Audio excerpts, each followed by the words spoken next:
The verdict of fear. The Grand Assembly Hall of Nexus Prime stretched before Marcus Webb like an ancient Colosseum, except the gladiators here fought with words and votes instead of swords. The chamber was a masterpiece of galactic engineering, a sphere carved from crystallized dark matter that seemed to absorb light rather than reflect it. Thousands of seats spiraled upward in concentric rings, each section modified to accommodate the wildly different physiologies of the Federation's member species. Marcus stood at the human podium, a small platform of polished titanium at the chamber's center. He wore the standard diplomatic uniform of Earth's stellar service, deep navy blue with silver clasps, deliberately simple compared to the elaborate garments and biological displays of the aliens surrounding him. His gray hair was cut short, military style, and his weathered face showed no emotion as he watched the final vote tally materialize in the air above him. The holographic numbers glowed with cold precision. For the restriction protocol, 2,847 votes. Against the protocol, 1 vote. The single dissenting vote came from humanity itself. A sound like wind through a canyon filled the chamber as thousands of beings exhaled in relief. The Kvalari delegation, insectoid creatures with glossy black carapaces and multifaceted eyes, clicked their mandibles in satisfaction. The Muran, tall beings whose bodies seemed to shimmer between physical and ethereal states, pulsed with waves of calm violet light. Even the normally neutral Rothek warriors, massive humanoids covered in bony plates and ritual scars, nodded their approval. High Chancellor Dravan of the Muran Collective rose from his elevated seat. His voice emerged not from a mouth but from the air itself, a product of their telepathic nature translated into sound by the chamber systems. The vote is concluded. By overwhelming majority, the species known as humanity shall be subject to the restriction protocol, effective immediately. He gestured with one elongated arm toward the display screens that flickered to life around the chamber. Under this protocol, humanity is confined to their origin system, designated Sol. No human vessel may cross beyond the heliopause without Federation authorization. No human colony may be established beyond Earth and its existing settlements on Mars and Europa. All human technological development will be monitored and subject to Federation approval before implementation. Dravan's form flickered slightly, a sign of emotional disturbance among his kind. This decision comes after extensive deliberation regarding human activity over the 30 years since first contact. The Federation Council finds that humanity represents a destabilizing force in galactic civilization due to their unprecedented rate of advancement and unpredictable behavior patterns. Marcus had listened to 5 days of testimony leading to this moment. Speaker after speaker had presented their case for why humanity needed to be controlled. The arguments varied, but the underlying fear was always the same. The Kvalari had presented data showing human expansion rates. In 30 years, humanity had established permanent settlements on 12 worlds within their local stellar neighborhood. Other species took centuries to achieve similar colonization numbers. The Kvalari strategic analysts had shown projections that, if unchecked, humanity would dominate a significant portion of the galactic arm within 500 years. The Silenti, ancient beings of pure energy contained within crystalline matrices, had spoken of cosmic balance. They were the oldest species in the Federation, their civilization spanning millions of years. They claimed that young species needed time to mature, to develop the wisdom necessary for galactic responsibility. Humanity, they argued, was advancing too quickly without the corresponding growth in collective wisdom.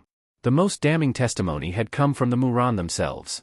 They had presented the case of the Andarii plague, an outbreak that had threatened to wipe out the Andarii species 3 years ago.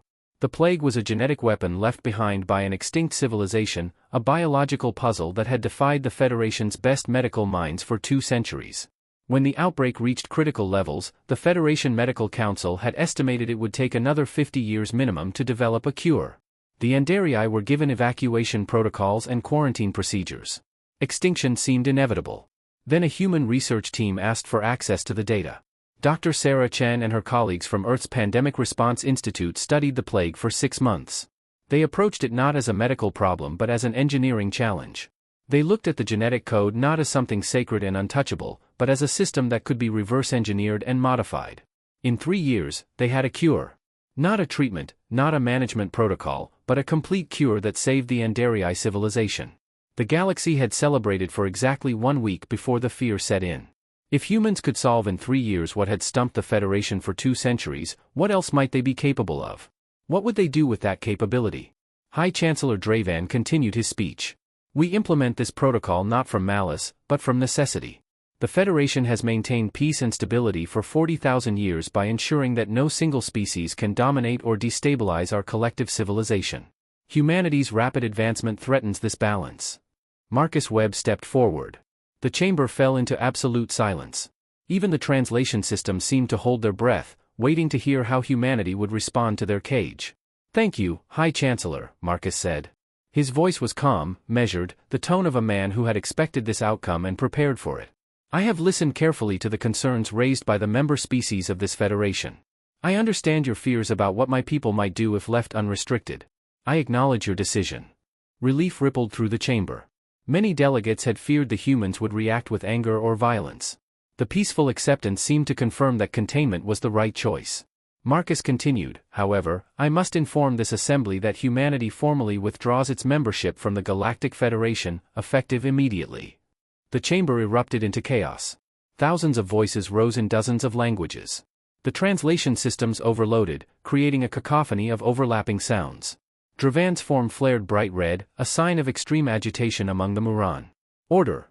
Dravan's telepathic command crashed through the noise like a physical force. "Silence!" The chamber gradually quieted, though the tension in the air remained thick enough to feel. "Ambassador Webb," Dravan said, his voice tight with controlled emotion. "You cannot simply withdraw. The restriction protocol is now in effect. Your species is contained." Marcus smiled for the first time during the trial. It was not a warm expression. "High Chancellor, I believe you misunderstand our position. 30 years ago, humanity joined this Federation voluntarily. We agreed to abide by galactic law and respect Federation decisions.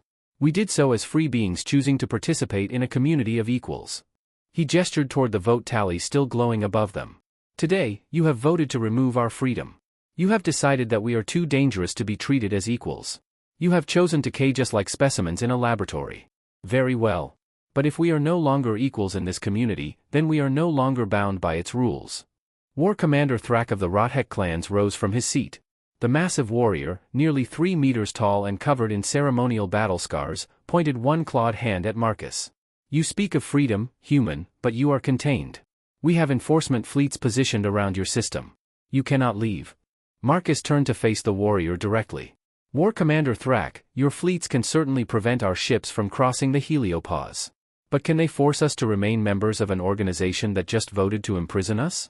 Can they compel us to follow laws we never agreed to follow?" A Kvalari strategist, her antennae twitching with agitation, spoke up. "This is semantics, Ambassador Webb. The practical reality remains unchanged. You are restricted to your system." "The practical reality," Marcus replied, "is that you have just created exactly what you feared. You worried about an independent humanity making unpredictable choices. Now you will have precisely that, a humanity operating completely outside your legal framework, outside your authority, outside your control. The only difference is that now we have no reason to care about your opinions or respect your customs."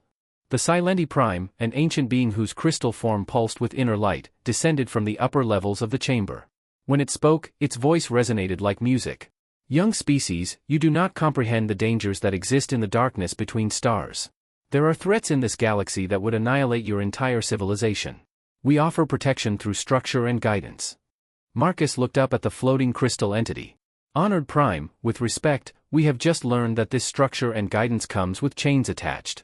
We have learned that our supposed allies will debate proper procedures for weeks while millions die, then condemn us for acting quickly to save lives. We have learned that success and competence are punished if they make others uncomfortable." He walked toward the exit of the chamber. The other 7 human delegates, who had sat silently throughout the proceedings, rose as one and joined him. They moved with quiet coordination, gathering their materials with practiced efficiency. "We came to this federation as friends," Marcus said as he reached the massive doors. "We offered our knowledge, our creativity, our assistance. We asked only to be treated as partners in the great work of civilization. Today, we learned that partnership in the Federation requires surrendering freedom. We respectfully decline." The doors began to open. Marcus Webb looked back one final time at the thousands of beings who had just voted to contain his species. "The human delegation is departing. We will not return. Any future communication between humanity and the Federation will be conducted as negotiations between separate entities, not as members to an organization." Security forces from multiple species moved to block the exits. They carried energy weapons and wore combat armor. But as the 8 humans approached, something made the guards hesitate. Perhaps it was the absolute certainty in human eyes. Perhaps it was the calm way they walked, like people who had made peace with a difficult decision. Perhaps it was the dawning realization that imprisoning diplomats would only prove humanity's point about Federation justice. The humans passed through the security cordon without breaking stride. Behind them, the Galactic Assembly sat in stunned silence, slowly comprehending the magnitude of what had just occurred. For the first time in 40,000 years of galactic civilization, a species had chosen exile over submission. And somehow, watching them go, many beings suspected that humanity had just won a victory that none of them fully understood. The doors closed behind the human delegation with a sound like thunder. In the chamber, High Chancellor Dravan flickered through several colors before settling on a deep, troubled blue. "Emergency session," he commanded. "We need to discuss the implications of what just happened." But even as the delegates began urgent consultations with their home governments, a cold truth settled over the assembly. They had tried to cage humanity out of fear. Instead, they had set them free. The galaxy's regret.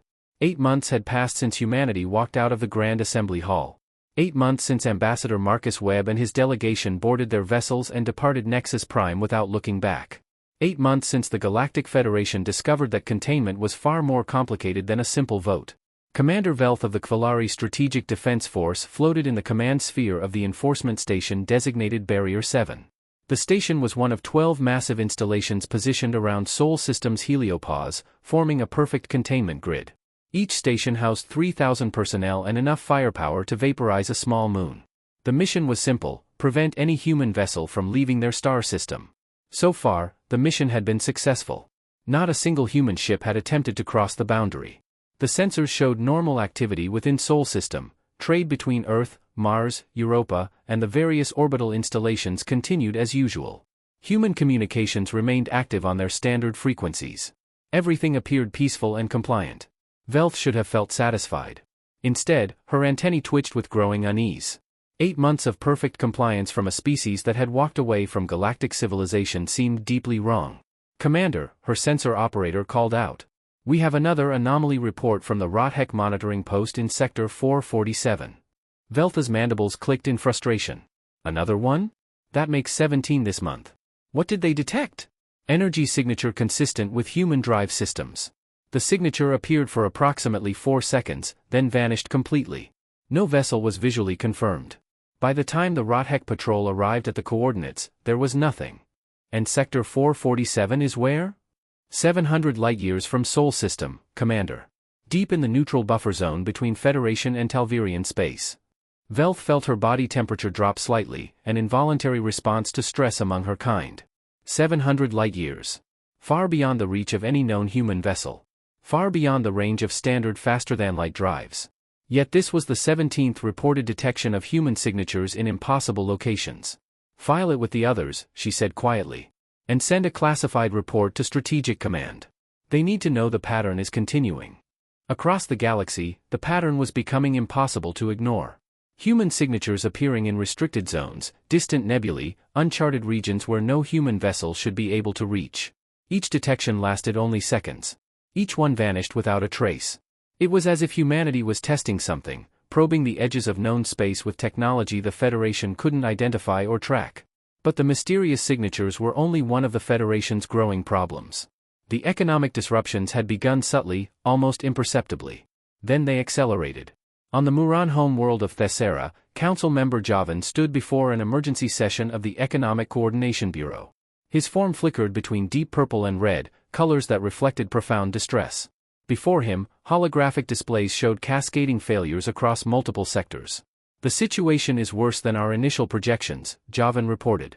His telepathic voice carried waves of barely controlled panic. 17 industrial sectors are experiencing critical failures.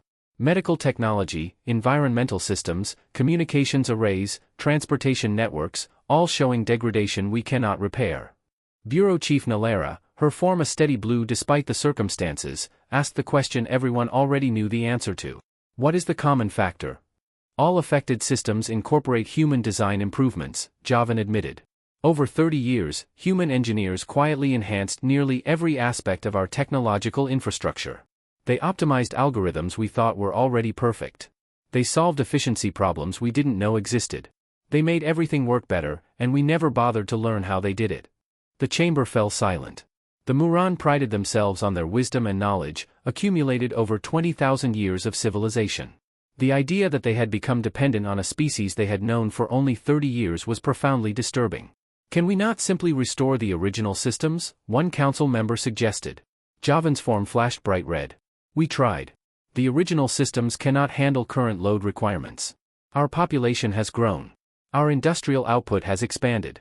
We built our growth on foundations that included human improvements. Removing those improvements would require dismantling 30 years of development. What about the humans themselves? Nalera asked. Can we not request their assistance as a trade negotiation separate from Federation membership? We have tried. All human communication frequencies are silent. They are not responding to any contact attempts from any Federation species. The implications settled over the Council like a heavy weight. Humanity was not just refusing to help. They were deliberately withdrawing all their contributions to galactic civilization, forcing the Federation to confront exactly how much they had come to depend on human ingenuity. On the Rothek warrior world of Kragmar, a different kind of crisis was unfolding. War Commander Thrak, who had spoken so confidently in the Assembly 8 months ago, now faced a rebellion of honor among his own people. The Rothek lived by a code older than their membership in the Federation. Strength was honored, but so was honor itself. Warriors who defeated honorable opponents in fair combat earned glory. Warriors who imprisoned peaceful beings earned only shame. Young Commander Vrak stood before the Council of Clans, his ritual scars still fresh from his recent naming ceremony. Our ancestors teach us that true warriors test themselves against worthy opponents, not cage the peaceful, he declared. What honor is there in surrounding Sol system with warships when the humans have made no hostile action? What glory comes from enforcing the fears of civilians against a species that saved the Andarii from extinction? Thrak rose to respond, but found he had no answer that satisfied the ancient codes. The truth was that the Rothek had respected humanity. Human warriors had fought bravely in the few conflicts where they had been involved. Human determination and refusal to surrender even in impossible situations had earned admiration from Rothek military observers. Imprisoning such a species felt fundamentally wrong to warriors who valued strength and courage above all else. The Federation ordered the containment, Thrak said, knowing even as he spoke that the argument was weak. The Federation is not Rothek, Vrax countered. We do not follow orders that violate our honor. We follow our code, or we are not warriors at all. The debate raged for hours, but the outcome was inevitable. The Rothek began withdrawing their forces from the containment fleet. They would not violate Federation law by helping humanity escape, but neither would they continue to participate in what they now saw as a dishonorable action. On Kvalar Prime, the crisis became lethal. The plague appeared without warning, a viral mutation that spread through the hive complexes with terrifying speed. The Kvalari Medical Institutes, among the most advanced in the Federation, immediately began analyzing the pathogen. 3 weeks of intensive study produced a disturbing conclusion. The plague was similar in structure to the Andarii plague that had nearly destroyed that civilization 3 years ago. Not identical, but clearly related. It was as if the ancient biological weapon had mutated, finding a new host species to target. Chief Medical Researcher Zilth examined the data with growing despair. Her teams had been studying the human cure for the Andarii plague, trying to understand the principles behind it. They had made no meaningful progress. The human approach to genetic medicine was fundamentally different from Kvalari methods. Where the Kvalari sought to understand every detail before taking action, humans made intuitive leaps that seemed to violate proper scientific procedure yet somehow worked. We need human assistance, Zilth reported to the Planetary Council. Our projections show 60% mortality within 6 months if we cannot develop a cure. The humans solved the Andarii version in 3 years. They might solve our version even faster. The humans are not responding to communications, Council Speaker Threv replied. We voted for their containment. Why would they help us now? Ziltha's antennae drooped. Because that is what humans do. They help. Even when it makes no logical sense, even when they gain nothing from it, they help because they believe it is right. Then we must find a way to reach them, Threv said. But everyone in the chamber knew that humanity had made their position clear. They had walked away, and they were not coming back. On Nexus Prime, High Chancellor Dravan convened an emergency meeting of the Federation Inner Council. The chamber was much smaller than the Grand Assembly Hall, designed for private discussions among the Federation's leadership. Only the representatives of the oldest and most influential species were present. We must face reality, Dravan said, his form flickering through colors that reflected deep turmoil. The restriction protocol has failed. Not because humanity has broken containment through force, but because our civilization cannot function without them. The Silenti Prime pulsed with dim light. We underestimated their integration into galactic society. 30 years seemed like such a brief time. We did not realize how deeply they had embedded themselves into our infrastructure. They did not embed themselves, corrected Ambassador Thessa of the Andarii. Her people owed their very existence to human intervention. We invited them in. We asked for their help, their innovations, their ideas. They gave freely, and we took freely, never considering what would happen if they stopped giving. The question now, said Kvalari Strategic Coordinator Menth, is what do we do about it? Our containment fleet reports impossible detections of human vessels in regions they cannot possibly reach. Our economies are failing because we cannot maintain the systems they improved. The Rothek are withdrawing from enforcement duties. The Kvalar face a plague only humans might cure. How do we resolve the situation? Silence filled the chamber. The leaders of galactic civilization, beings whose species had existed for thousands or millions of years, had no answer to the problem posed by one young species that had simply walked away. We must contact them, Dravan finally said. We must find a way to reopen negotiations. They are not responding to any communication attempts, Menth pointed out. Then we must try harder, Dravan insisted. We must send delegations. We must offer concessions. We must make them understand that the Federation needs them. Ambassador Thessa spoke quietly. I believe they already understand that, High Chancellor. I believe that is precisely the point they are making. Before anyone could respond, an alert signal flashed through the chamber. An urgent message from Nexus Prime Traffic Control. A single vessel had just emerged from hyperspace at the edge of the station's controlled zone. The vessel's identification broadcast identified it as human. They are here, Dravan said, his form flaring with a mixture of hope and dread. Prepare the diplomatic reception areas. Send a message welcoming them back to negotiations. But the response from traffic control was not what anyone expected. High Chancellor, they are not requesting docking clearance.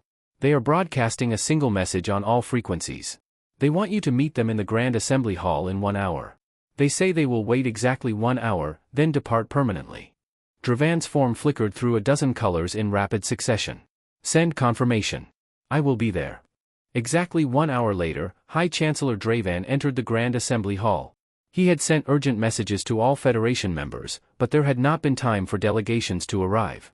The chamber was nearly empty, just a handful of staff and officials who happened to be on Nexus Prime. At the center of the chamber, standing at the human podium exactly as he had 8 months ago, was not Marcus Webb. Instead, a tall woman in an updated version of the Earth Stellar Service uniform stood waiting. Her name badge identified her as Captain Elena Vasquez. Behind her stood 6 other humans, all wearing the same new uniform design. High Chancellor Dravan, Elena said as he approached. Her voice was calm but carried an edge that Webb's had lacked. Thank you for meeting with us. Captain Vasquez, Dravan replied, his form settling into a cautious green. Where is Ambassador Webb? Ambassador Webb retired from diplomatic service. I am his successor, though I should clarify that my title is not ambassador. I am a captain in the newly formed Terran Independent Fleet. I speak for humanity, but I am not here to negotiate membership or terms of subordination. Dravan felt a chill run through his energy matrix. Then why are you here? Elena gestured, and a holographic display materialized in the air between them. It showed a star map with hundreds of markers scattered across the galaxy. Over the past 8 months, humanity has been conducting a comprehensive survey of our situation. These markers represent locations where we have successfully tested our new faster-than-light technology. As you can see, we are no longer limited by conventional hyperspace mechanics. Dravan stared at the display. The markers were everywhere. Regions that would take months to reach by standard FTL drives. Areas beyond Federation space entirely. Locations that should be impossible for any known technology to access. What have you done? We did what humanity does best, High Chancellor. We solved an impossible problem. You wanted to cage us in Sol System, so we invented a way to leave without crossing your borders in any way your sensors could detect. We call it quantum displacement. We do not travel through hyperspace. We skip it entirely. The implications crashed through Dravan's consciousness like a physical blow. If humanity could bypass all known methods of faster-than-light travel, then every containment strategy, every enforcement fleet, every border control in the galaxy had become obsolete. You could have shared this technology, Dravan said quietly. If you had remained in the Federation, this discovery could have benefited all species. Elena's expression hardened. High Chancellor, 8 months ago, you stood in this chamber and told my predecessor that humanity advanced too quickly. That our innovations destabilized galactic order. That we needed to be controlled for the safety of civilization. Now you want us to share the very innovations you feared? We made a mistake, Dravan admitted. The words came hard, but the truth was undeniable. We acted from fear instead of wisdom. We sought to control what we should have embraced. The Federation has suffered greatly from your absence. We need humanity back. No, Elena said flatly. You need human technology back. You need our innovations to repair the systems you cannot maintain. You need our medical knowledge to cure plagues you cannot solve. You need our creativity to continue improving your civilization. But you do not need humanity. You made that very clear when you voted to imprison us. She stepped closer to Dravan, and her eyes held no compromise. For 30 years, we gave freely. We shared our knowledge. We helped solve problems. We asked only to be treated as equals. You responded by trying to cage us. That door is closed, High Chancellor. It will not open again. Then what do you want? Dravan asked desperately. We are willing to negotiate. The restriction protocol can be dissolved. You can return to full membership status. We do not want membership, Elena replied. We want recognition. The Federation must formally acknowledge that humanity is an independent civilization, not subject to Federation authority or jurisdiction. You must dissolve the restriction protocol not as a favor to us, but as recognition that you never had the authority to impose it on a sovereign species in the first place. That would set a precedent, Dravan protested. Other species might demand independence. The Federation could fragment. That sounds like a problem for the Federation to solve, Elena said without sympathy. But I will offer you this. Once humanity is recognized as independent and equal, we will reopen trade negotiations. Not as members, but as partners. We will sell our technology and expertise. We will hire out our medical teams. We will offer our services as consultants and engineers. But everything will be negotiated individually, and nothing will be free. You would charge for help that you once gave freely? Dravan's form flashed red with anger. We would charge for services we provide, Elena corrected. Just as every other independent civilization does. When we were Federation members, we contributed freely because we believed in the shared mission of galactic civilization. You rejected that mission when you rejected our freedom. Now we are simply another independent state that you must negotiate with. She produced a data crystal and placed it on the podium between them. This contains humanity's formal demands. Recognition of independence. Dissolution of the restriction protocol. Establishment of trade relations between equals. You have one galactic standard month to respond. If the Federation accepts these terms, we will begin negotiations for specific trade agreements. If the Federation refuses, humanity will proceed with our development alone, and you will have to solve your medical, technological, and economic problems without us. And if we try to enforce the restriction protocol? Dravan asked, though he already knew the answer was futile. Elena smiled, and it was not a friendly expression. High Chancellor, you spent 8 months watching our star system, believing you had us trapped. During those same 8 months, we sent vessels to over 300 locations across the galaxy that you do not even know we visited. We have been everywhere and nowhere. Your enforcement fleet never saw us leave because we were never constrained to begin with. She turned toward the exit.